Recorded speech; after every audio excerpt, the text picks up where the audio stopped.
कौम का एक ऐसा बेटा जो सिवाय अल्लाह के आगे किसी के और के आगे सर नहीं झुकाता। उन्होंने अपने किरदार और अमल से इन तमाम कुव्वतों को एक मैसेज दिया है कि तुम डट के कानून साजी करो, मैं डट के तुम्हारा मुकाबला करूंगा, क्योंकि मेरा होने का यकीन उस जात से है जो हक़्क़ुल हाकिमीन है। तो चेयरपर्सन साहब, ये 27th amendment is a simple mockery with the people of Pakistan। Yazid का दरबार था और हज़रत बीबी ज़ैनब का जो खुतबा था वो क्या मैसेज देता था, वो किस चीज की आगाही थी? वो इक्तिदार के नशे में धुत लोगों को ये मैसेज था कि wake up before it's too late. ये जो आज जल्दबाजी में लगे हुए हैं, ये भूल गए कि बड़े बड़े हुक्मरान आए, बड़ी कौमें आई, कौमें आद, कौमें समूद, कौमें नमरूद, कौमें आई, मिट गई।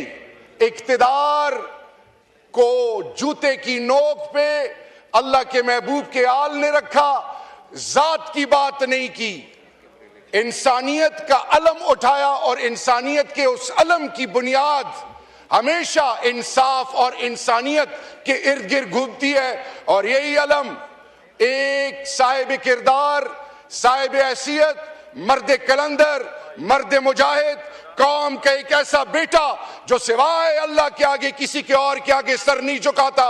उन्होंने अपने किरदार और अमल से इन तमाम कुव्वतों को एक मैसेज दिया है कि तुम डट के कानून साजी करो, मैं डट के तुम्हारा मुकाबला करूंगा, क्योंकि मेरा होने का यकीन उस जात से है जो हक़्क़ुल हाकिमीन है।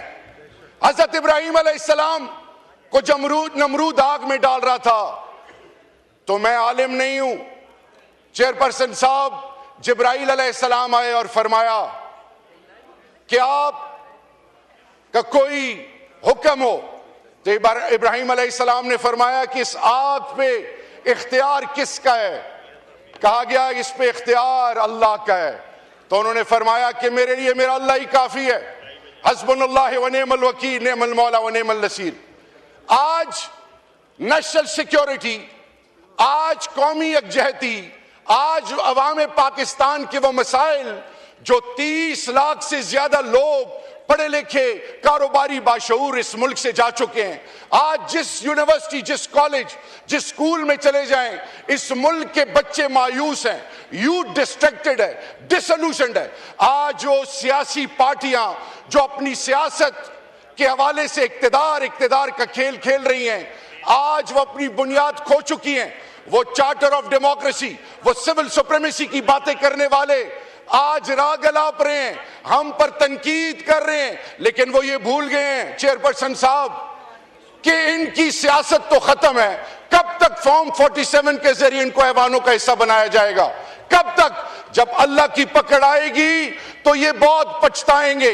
आज भी इनको ये एहसास हो जाना चाहिए कि फर्द वाहिद जरदारी साहब को इन्होंने इस्तिस्ना तो दे दी है, उन्होंने जेल भी काटी थी।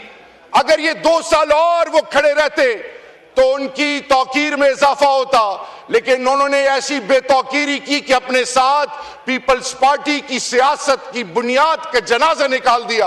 और वो लोग जो अपने आप को समझते थे कि हम ऐसे नारे और ऐसे नैरेटिव बनाएंगे जिससे क्या होगा, वोट को इज्जत मिलेगी, और वो बड़ी बड़ी बातें करने वाले, उन्होंने इज्जत सियासत की और जमहूरियत की और अपनी बुनियाद की। और जैसे अभी सेनेटर इरफान सदीकी साहब जो कि इनके की स्टेक होल्डर थे, वो जब अल्लाह को प्यारे हुए, किसी को भी जहमत ना हुई कि खासकर की लीडरशिप में कि वह हाजिरी देते। कल आपको भी खुदा ना खास्ता कोई नहीं पूछेगा, को आपका कोई नाम भी नहीं लेगा। जिस तरह याहिया साहब से लेकर जनरल याहिया, फिर जनरल जियाउल हक मरहूम, फिर परवेज मुशर्रफ साहब, फिर इसी तरह इक्तिदार में लोग आते रहे, लोगों को तिगनी का नाच नचवाते रहे, अपनी मैं में डूबे रहे, और लोग उस वक्त जो नवाजे गए वो सर झुकाते रहे। और वो लोग जिनको चैलेंज किया गया उन्होंने आवाजें उठाई, लेकिन बदकिस्मती से ये लोग आज सारे एक हो चुके हैं। और खान साहब ने कहा था कि इंशाअल्लाह ये सारे टोले एक होंगे, लेकिन फिर भी ये मुझे शिकस्त इसलिए नहीं दे सकेंगे क्योंकि इनकी जाती मफादात, मुल्की मफादात, अवाम पाकिस्तान के मफादात से बढ़कर हैं, क्योंकि अपनी जात का सोचते हैं। तो चेयरपर्सन साहब, ये 27th amendment is a simple mockery with the people of Pakistan. अवाम पाकिस्तान को आर्टिकल 1 से आर्टिकल 50 मिसाल के तौर पे यहां पे इकबाल अफरीदी साहब जो कि कबायली इलाके को रिप्रेजेंट करते हैं, आर्टिकल 5 कबाइल के बुनियादी हकूक को आईन की रूह से जब परखते हैं तो आपने उनको ऑन बोर्ड लेना है, उनको कंसेंसस में शामिल करना है। आप कभी चीफ मिनिस्टर को अंडरमाइन करते हैं, कभी 4.5 करोड़ के चीफ मिनिस्टर, चीफ एग्जीक्यूटिव को अडियाला के बाहर जलील करते हैं, कभी आप कैसी हरबे इस्तेमाल करते हैं। सीखें माजी से सीखें।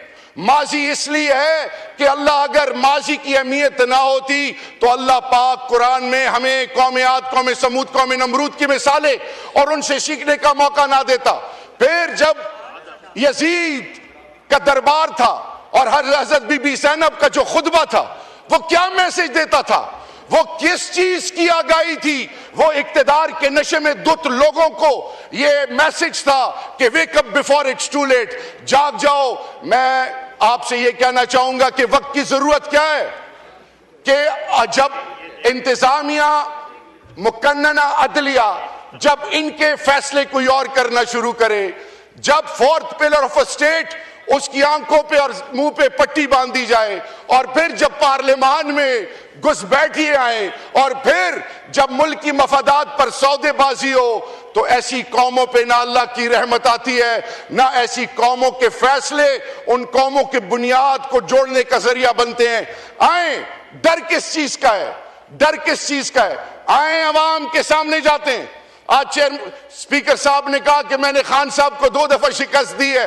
मैं आज अल्लाह के फजल, बड़ी बात से तौबा, पाकिस्तान के किसी जिले में एक 25-26 साल जवान जिसको कोई नहीं जानता, उसके अलावा ये जितने कदावर सियासी शख्सियतें आए मैदान से जाते हैं, उनका मुकाबला करके देखो। अगर आपकी जमानतें जब्त ना हुई तो फिर याद रखना, ये कह देना कि वाकई तहरीक इंसाफ, हक और सच कलम नहीं उठाई हुई थी। मैं आज ये कहने पे मजबूर हूं कि आर्टिकल 26th अमेंडमेंट में 2.5-3-5 अरब रुपए एक MNA के खरीदने के लिए तो थे। नेशनल फाइनेंस कमीशन में जब कायदे आजम मोहम्मद अली जिन्ना साहब ने तमाम स्टेक होल्डर्स को ऑन बोर्ड लिया तो उन्होंने ये कहा था कि distribution of resources will not be on the basis of population. आज क्या वजह है कि बलोचिस्तान का जवान मायूस है? आज क्या वजह है कि खैबर पख्तूनख्वा कबाइल के, पंजाब के south, east, north, west, central Punjab का यूथ डिस्ट्रैक्टेड है? सिंध का बुरा हाल है, आज गिलगित बल्तिस्तान, आजाद कश्मीर। वो कौन सी ऐसी वजह है? क्या हम साथ नहीं चल सकते? क्या हम सर नहीं जोड़ सकते? क्या हम सबको एक साथ नहीं मिला सकते? 2 वॉर फ्रंट अप नहीं लड़ सकते? ईस्टर्न वेस्टर्न, आपका दुश्मन जो अजली दुश्मन है हिंदुस्तान, अफगानिस्तान से बैठ के आपको डिस्टेबलाइज कर रहा है। आप जिरगा जो ब्रिजिंग रोल प्ले करते हैं उसको एंगेज क्यों नहीं करते? आप कंसेंसस के लिए, आपके ये तालिबान आपके ब्लू आइड थे, आज क्या वजह है? आप कैपेसिटी बिल्डिंग क्यों नहीं करते उन इंस्टीट्यूशंस की जो फोर फ्रंट पे? खासादार, पुलिस, लेवी, ये वो जवान जो अपनी जानों के नजराने पेश कर रहे हैं।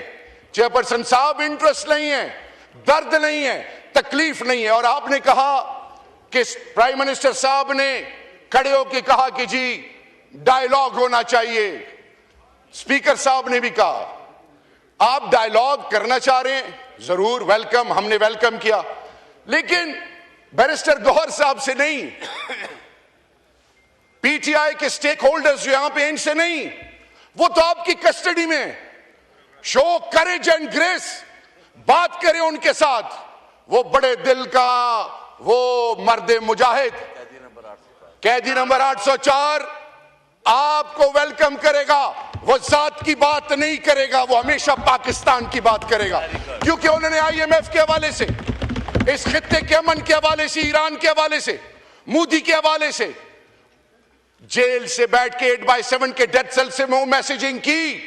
और फिर आपने देखा कि 10 मई से पहले जिनको डिजिटल दहशतगर्द कहा जाता था, फर्स्ट लाइन ऑफ डिफेंस बने कि आज लोया जर गए पेशावर में।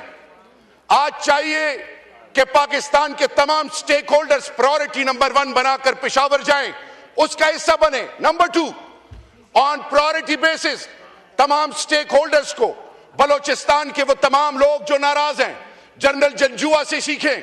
उन्होंने पहाड़ों में बैठने वालों को एंगेज किया, वो आए मेन स्ट्रीम में और पाकिस्तान का हिस्सा बने। आप बातचीत तो करें, आप कब तक डराएंगे, कब तक रोकने की कोशिश करेंगे, कब तक कहेंगे कि मैं डरा के इसको खत्म कर दूंगा। कोई मेरे चेयरपर्सन साहब, खौफ के बुत खत्म तब होते हैं जब आप कहते हैं ला इलाहा इल्लल्लाह, कि नहीं है कोई माबूद सिवाय अल्लाह के। चेयरपर्सन साहब, 27th amendment is a scar on the face of democracy. 27th amendment will humiliate us globally at all levels. ये जो हकूकुल अल्लाह और हकूकुल इबाद का कॉन्सेप्ट है, खुदा न खास्ता आपने उसको चैलेंज नहीं किया। जब अल्लाह कहता है कि तुम हकूकुल अल्लाह में कोई खुदाई करो तो मैं रहम राहिमीन हूं, माफ कर दूंगा।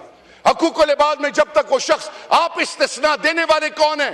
खुलफाए राशिदीन, असहाबाए किराम, अंबियाए किराम तो मासूमीन थे। जब खुलफाए राशिदीन, असहाबाए किराम कानून से बालतर नहीं, जब आले बैत कानून से बालतर नहीं, आप कैसे समझ सकते हैं?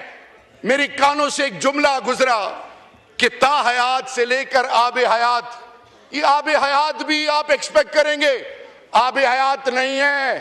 कुल्लु नफ्सुन ज़ाइक़तुल मौत, मौत बरहक है, मौत आएगी। इस पार्लियामान के बैठने वालों को सोचना है कि हमने एक ऐसा पाकिस्तान देना है जिस पर आने वाली नस्लें फख्र करें, एक ऐसा पाकिस्तान देना है जिसमें कानून और आइन की बालादस्ती हो, एक ऐसा पाकिस्तान जो दुनिया की आंखों में आंखें डाल के मुहज़्ज़ब सिविलाइज तरीके से आगे कामयाबी करे, या एक ऐसा पाकिस्तान जो कि सिसकती हुई माएं, बेचैन परेशान जवान, उनको पता ही ना हो। मैं इस फ्लोर पे ये बात भी करूंगा, इस मुल्क को, इस मुल्क के मसाइल का हल और इस पार्लियामान को एक शख्स की जरूरत है जिसका नाम है इमरान खान।